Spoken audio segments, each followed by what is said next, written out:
On a bien parlé d'objectifs tout à l'heure.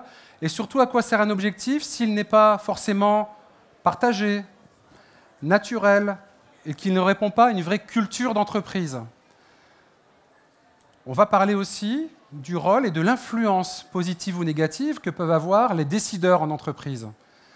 C'est le message que va partager avec nous Julien Carlier de Social Dynamite.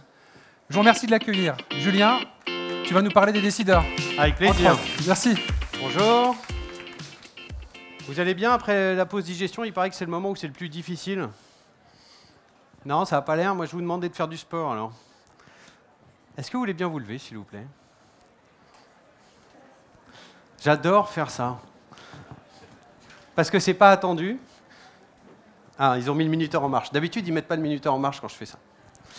Est-ce qu'on peut prendre un petit moment? Vous savez, on parle dans les neurosciences pour pouvoir avoir de l'attention. Il y a deux types d'attention. Il y a l'attention en captation et puis il y a l'attention en introspection. Donc je vous propose de prendre quelques secondes, de fermer les yeux, de prendre 3 respirations, de vous dire que la digestion ne nous atteindra pas et peut-être que j'arriverai à capter votre attention pendant quelques minutes. Je vous remercie d'avoir joué le jeu. Vous pouvez vous applaudir, vous, parce que je vous ai fait bouger. Et là, c'est de l'influence. Ouais, j'ai une certaine influence parce que j'ai un micro et que je suis sur une scène. Alors, ce n'est pas tout à fait le sujet, mais mine de rien, il faudra en parler aussi. 3 secrets pour réussir sa transformation médiatique avec son codir. Clairement, codir, Comex, on parle de management, on parle de la tête. C'est peut-être un peu bizarre pour vous parce que souvent, on parle de culture numérique en parlant de la fin du top-down. Ça vous parle le top-down? Où ce n'est pas toujours les dirigeants qui doivent décider et envoyer les messages. Et bien là, je viens avec une nouvelle différente en disant, bah si, il faut qu'ils aient un rôle quand même. Mon message, c'est que sans le soutien de la direction, du codir, et sans son action, bah, les projets de transformation, en général, ils ne marchent pas. C'est dommage, mais il faut le savoir. Et il y a une grande différence entre la plupart des décisions qu'un codir prend et ceux de la transformation numérique ou médiatique, c'est que ça ne s'arrête pas à décider. Il faut aussi l'incarner. Et c'est ça que je suis venu partager avec vous aujourd'hui. C'est ces secrets pour que ça marche. Et ces secrets, alors si vous êtes membre d'un codir, bah, partagez-le avec vos pairs. Mais si vous êtes dépendant d'un codir, je vous invite à le remonter. Et à parler aux gens de votre codir, de leur dire, mais si vous ne le faites pas, vous pouvez me demander ce que vous voulez, je n'y arriverai pas. Et c'est ça mon message aujourd'hui. Alors, j'ai un petit exemple. Qui vous voyez là? Vous voyez toutes les personnes qui interviennent à la table ronde tout à l'heure. Toutes ces personnes-là, quelque part déjà, elles font le job. Elles sont représentantes d'une boîte avec des intérêts et elles viennent sur scène être ambassadeurs de leur boîte pour porter un message intéressant. Normalement, et pas un message intéressé. Normalement, ici, il n'y a personne qui fait de la pub. Je vous laisserai seul juge et seul sanctionneur de ce message, mais ils viennent faire un message intéressant. Et ça a quoi comme impact? Et c'est ça que je voudrais qu'on commence à travailler, c'est ce double impact, cette notion d'impact au carré. Ça a 2 impacts. Un impact externe, puisque vous êtes ici, donc ça permet de les reconnaître un peu plus en tant qu'experts, de leur donner une aura médiatique, mais aussi un impact interne. Parce que quand on a son boss qui est sur scène, qui fait des claquettes, mais qui raconte des choses intéressantes, qu'on peut tweeter, c'est quoi, ça crée quoi, à votre avis, dans les équipes? Ça crée un sentiment d'appartenance, ça crée un sentiment de fierté, ça donne envie d'avancer, d'avoir un boss reconnu. Et donc, il y a ce double impact interne et externe. Et il y a un deuxième double impact, une deuxième clé de lecture. C'est l'impact pro et perso. Parce que quand on fait ça, quand un intervenant, un patron, un directeur marketing ou même un expert d'une boîte vient sur scène, ça a un impact pour la boîte. C'est donc, ça crée de la valeur à la marque, de la notoriété, de la reconnaissance en tant qu'expert. Et ça a un impact pour l'individu. En tant qu'individu, ça augmente mon employabilité. Ça vous va comme terme, employabilité? Ma valeur marché? Parce que je vais être plus reconnu? Et donc, quand on veut convaincre son boss, son codir, de faire le job, il ne faut pas oublier que c'est aussi au service de son prochain poste. Parce que c'est grâce à ça qu'il aura peut-être un prochain poste. Parce que ça, c'est la vision en 2018. Mais en 2025, celui qui ne le fait pas, il n'aura pas de prochain poste. On est d'accord là-dessus? Ça vous va? Alors mes 3 secrets. Mes 3 secrets, vous allez me dire, Julien, franchement, si tu appelles ça des secrets, exemplarité, je crois qu'on l'entend parler tous les jours, tout le temps, mais je vais l'expliquer un petit peu. Humilité, c'est peut-être le plus dur pour certains des membres des CODIR, peut-être pas, ça dépend, heureusement. En tout cas, aujourd'hui, ce n'est plus un choix. Et transversalité. Transversalité, je viendrai longuement sur celui-là parce que c'est probablement le seul pour lequel le CODIR est le seul responsable. C'est-à-dire que exemplarité, humilité, c'est valable pour tout le monde. N'importe quel acteur de l'entreprise, moi je vous conseille d'avoir toujours de travailler en exemplarité et en humilité. C'est valable pour tous.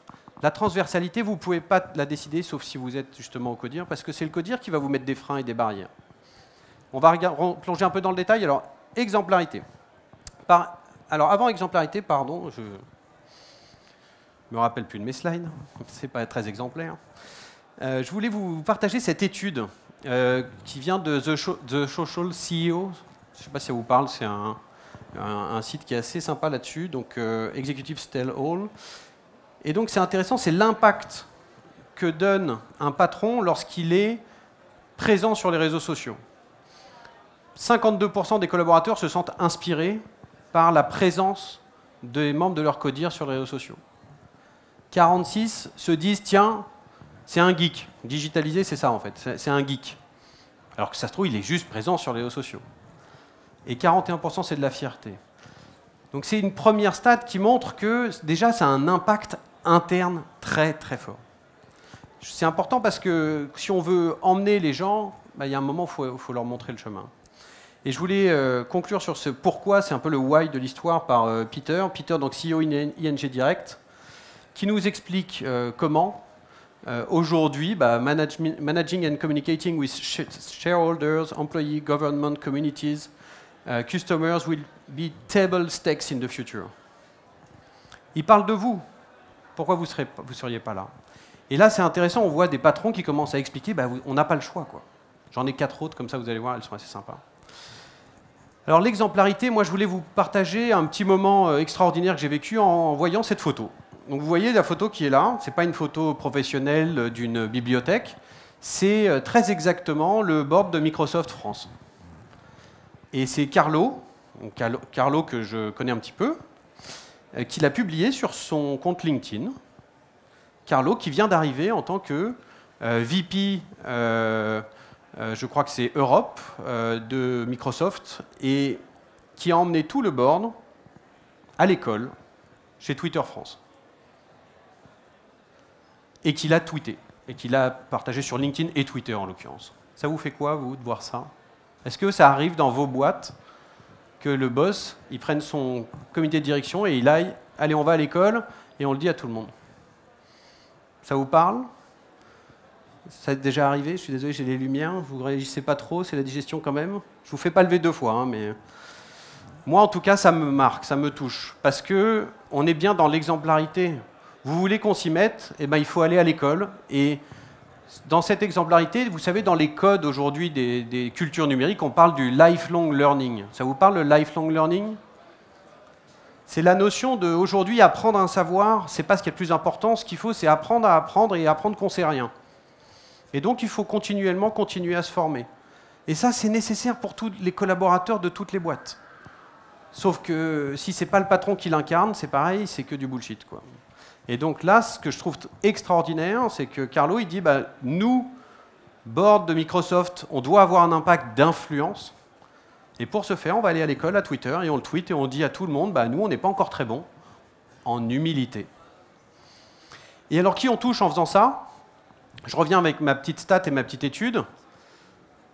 Les top 5 des audiences ciblées par les dirigeants, 71%, c'est les collaborateurs internes. C'est pour créer de l'empowerment, pour créer de l'exemplarité, pour montrer à toutes ces équipes l'exemple. Je reviens sur l'exemplarité. Évidemment, juste derrière sont les clients. Et juste derrière sont les investisseurs. Donc en fait, on parle à tout, comme disait tout à l'heure Peter, à tous ces shareholders, stakeholders, pardon. Donc c'est-à-dire toutes ces parties prenantes, que ce soit actionnaires, clients, collaborateurs. Et c'est hyper important. On n'est pas là je ne suis pas en train de vous délivrer un message en disant vos boss, vos codires doivent être juste des stars médiatiques. Je suis en train de vous parler d'une démarche où, en transformant son codir en influenceur, c'est bon pour eux, c'est bon pour la boîte, c'est bon pour les équipes, et c'est bon pour tout le monde. Alors, c'est bien, mais après, il faut le faire avec humilité. Alors, derrière la notion d'humilité se cache cette notion d'aller à l'école, mais aussi cette notion de temps. La plupart des patrons, quand vous irez les voir, la plupart des membres des codires, ils vous diront « mais moi, j'ai pas le temps de faire ça ». Ça vous parle, ça? Vous avez déjà entendu parler de ça? Alors moi, je reviens toujours au premier métier. C'est quoi le premier métier d'un dirigeant? C'est marqué dans le mot.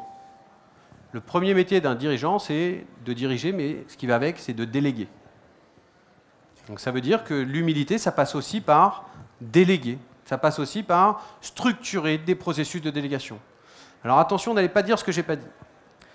Ça ne veut pas dire que un dirigeant peut déléguer à un community manager sa prise de parole sur Internet. Pour moi, une prise de parole dans les réseaux sociaux, ça doit être personnel et authentique. Il est hors de question de laisser des tiers le faire pour son compte, sans des processus de délégation qui vont bien. Donc c'est des processus de délégation, des lignes éditoriales, tout ce qui va faire et mettre en place une présence vertueuse et avec une connaissance. Quand je tweete quelque chose, je dois être au courant de ce que j'ai tweeté. Donc ça, c'était la partie humilité, et j'aime beaucoup cette phrase-là qui est pas mal. Donc vous connaissez ce que c'est les American Family Insurance CEO, donc on n'est pas loin du fonds de pension quand même. Et j'adore sa phrase qui dit « It's part of the job ». Parce que lui, quelque part, c'est lui qui fabrique les patrons de demain, c'est lui qui les nomme. Donc vous vous rendez compte du niveau de maturité du sujet. Est-ce que c'est important d'avoir un codir digital ou pas? Demain, oui, sinon vous n'avez pas le job. Donc on est encore dans la pression, comment convaincre. Enfin, il y a la notion de transversalité. Et je pense que cette notion, c'est la plus importante. Je vais vous prendre un exemple. Vous avez déjà entendu parler, il faut casser les silos? Ça vous parle, ça? Ouais. Je suis désolé, je remets mes mains. Baissez la tête, dites oui, faites quelque chose, je ne sais pas, répondez, ouais. Non, il y a du non. Alors, quand on dit casser les silos, c'est pour dire, dans les schémas organisationnels classiques, on a trop de silos, donc de départements qui ne parlent pas les uns entre les autres. D'accord?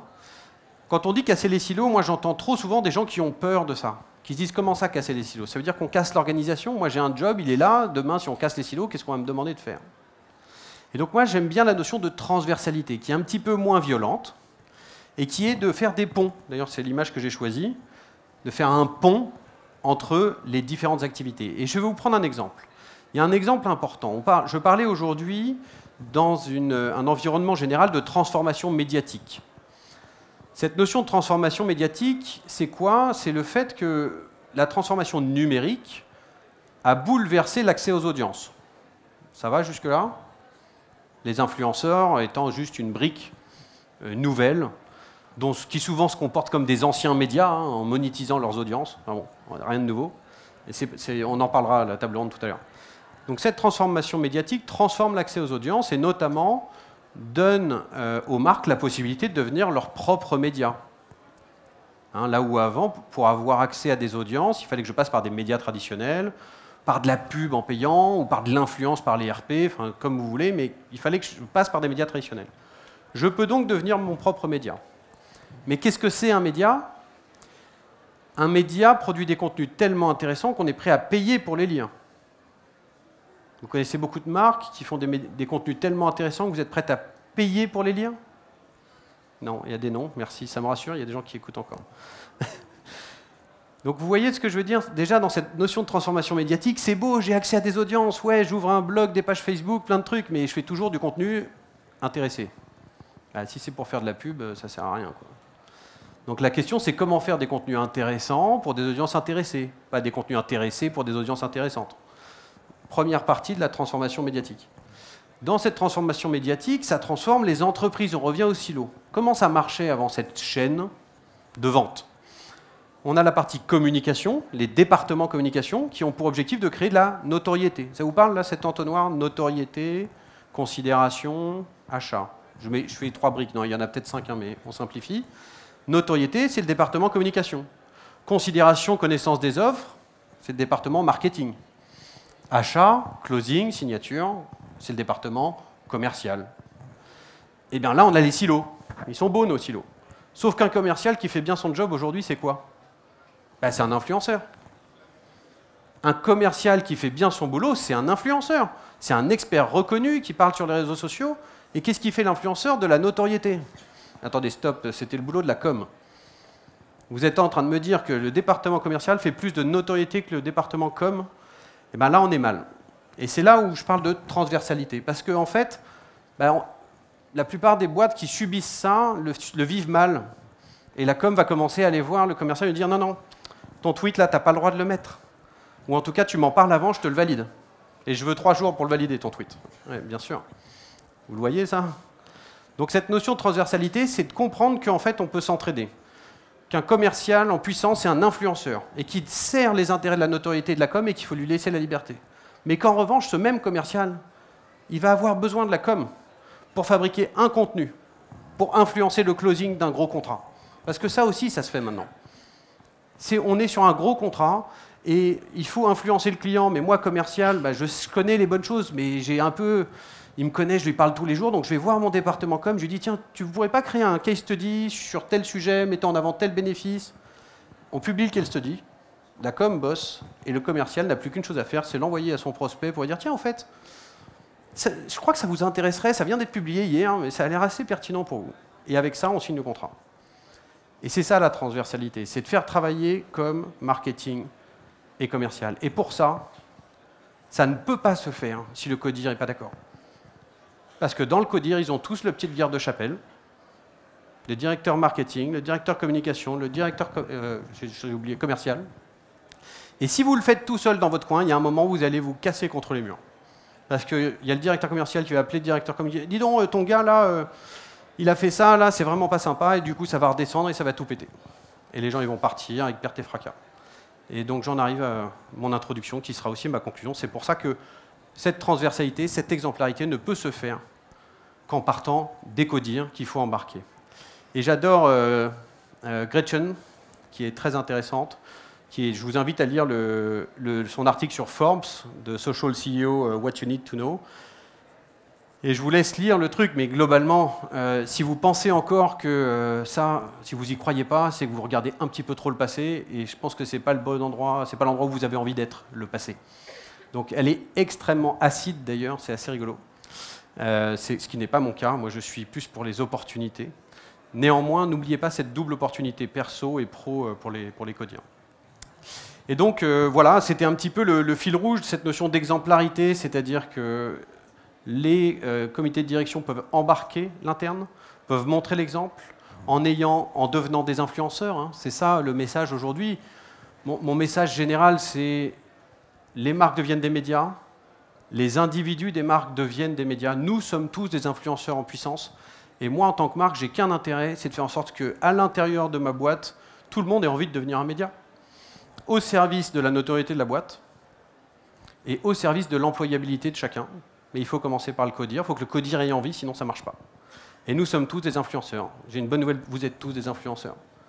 Et vous avez peut-être plus d'influence que certains qui ont 1 million de followers, parce qu'eux, ils ont des petits contacts grands comme ça avec leurs audiences, alors que vous, quand vous parlez à vos amis, à vos voisins, bah, peut-être que vous aurez un impact plus fort. Donc s'arrêter au digital pour mesurer l'influence, ce serait quand même dommage. Donc nous sommes tous des influents, nous changeons les cultures, et ayons envie de soutenir nos boîtes. Et je voulais vous faire un petit cadeau. Et en cadeau, bah, je vous offre ma presse. Donc il vous suffit de cliquer sur de scanner le QR code, d'enregistrer le lien, vous en faites ce que vous voulez. C'est à votre disposition, prenez-la, influencez vos comités de direction, dites-leur de se bouger les fesses, hein, ça peut se dire comme ça aussi. Mais l'exemplarité et de rigueur, il y a d'énormes opportunités en changeant les cultures des boîtes sur le sujet. Nous sommes tous des influenceurs, allons chercher l'influence là où elle est, plutôt que d'aller chercher des tiers inconnus pour le faire pour nous. Merci à tous. Merci beaucoup, Julien. Nous sommes tous influenceurs, c'est ça? Ah oui. Donc, sympa ce geste. Symboliquement, je te garde un petit peu avec moi parce que on va installer la table ronde qui démarre dans 5 minutes. Finalement, un événement comme aujourd'hui, c'est aussi une vocation d'influencer un petit peu nos métiers, nos pratiques, qu'on ressorte de là transformés ou avec l'envie de transformer un peu les choses. Ce que tu as fait, c'est sympa parce que tu as dit « ma présentation, je vous la donne ». Bah oui. En influence, il faut beaucoup donner pour recevoir. Là, je crois que c'est dans tous les nouveaux codes du numérique, hein, c'est le give to get. Aujourd'hui, d'abord, je pense que ça a toujours été le cas, mais aujourd'hui, quand on donne, et c'est, vous savez, la notion d'inbound marketing, content marketing, tous ces sujets-là, c'est toujours je partage mon expertise, je donne envie qu'on me connaisse pour pouvoir atteindre petit à petit dans les leviers de transformation le business. C'est les leviers de business. Alors, un événement, c'est souvent utilisé pour influencer une marque. Une marque utilise souvent un événement pour un lancement de produit, pour annoncer les résultats d'une étude qui va un peu la positionner sur son marché, etc. Un événement, ça ne s'arrête pas au soir de l'événement. Donc, en faisant ce geste, tu permets de prolonger ton influence post-événement. Donc, tu les as tous embarqués dans ta communauté d'influence. Tu veux dire par là que je suis exemplaire? En tout cas, je reste humble et j'essaye d'être transversal. Non, alors évidemment, je pense que côté organisateur, les autres présentations des autres intervenants aussi seront mis à votre disposition sur le site pour vous permettre à votre tour, à l'issue de cette belle journée, de continuer à porter la bonne parole. En tout cas, la parole, bonne, pas bonne, mais en tout cas, message, bonne et mauvaise pratique, soyez éclairés sur le sujet de la stratégie d'influence aujourd'hui. Et soyez toujours plein de critiques avec ce que vous entendez, c'est pas parce que quelqu'un est sur scène qu'il a raison. Je suis pas tout à fait d'accord avec certains trucs, on en reparlera tout à l'heure. J'ai plus de quoi dire, c'est pour ça que je n'ai pas réussi ma transformation. C'est bien. Savoir s'entourer pour être influent? Je crois que savoir s'entourer, c'est le sel de la vie. Tu sais, j'ai eu la chance d'avoir Pierre-Marie Liédot. Pierre-Marie Liédot, c'est le chairman du département neurosciences de l'Institut Pasteur. Donc un ponte de l'étude du cerveau, sur mon événement à moi il y a 3 jours, qui nous expliquait qu'en fait, dans les stades d'évolution du cerveau, on se rendait compte que pour évoluer, le cerveau avait besoin d'un environnement social, et c'est le propre de l'homme par rapport aux autres animaux d'ailleurs, et que pour bien évoluer, il fallait que cet environnement social soit le plus divers possible, en évitant d'être toujours avec les mêmes personnes, qui ont toutes le même point de vue que vous. Et qu'à partir de là, il y avait une magie qui apparaissait, c'est que vous commenciez à avoir une augmentation de votre activité cérébrale. Des connexions. Les connexions. Mais avec beaucoup de controverses, en évitant de rester dans ces bulles de filtre. Vous savez, ce fameux gros risque des réseaux sociaux montré du doigt par Obama quand même à l'intro des Napoléons. Je ne sais pas si vous avez suivi ça, mais regardez ces sujets-là. Cette notion de bulle de filtre qui dit que dans les réseaux sociaux, on est tous enfermés dans nos points de vue, parce que comme on like que ce qu'on aime et qu'on aime que ce qu'on et qu'on voit que ce qu'on like à cause des algorithmes, on est enfermé dans ces points de vue. C'est la même chose dans les comportements sociaux non digitaux. Moi, je vous invite à être ouvert, à écouter les points de vue des autres, pas forcément être d'accord, mais par contre à aimer discuter avec des points de vue différents. Alors, merci beaucoup, on peut encore le remercier. Avec plaisir. Je vous en prie, et à tout de suite parce que je fais le tour. Pour la forme, tu fais le tour et tu reviens.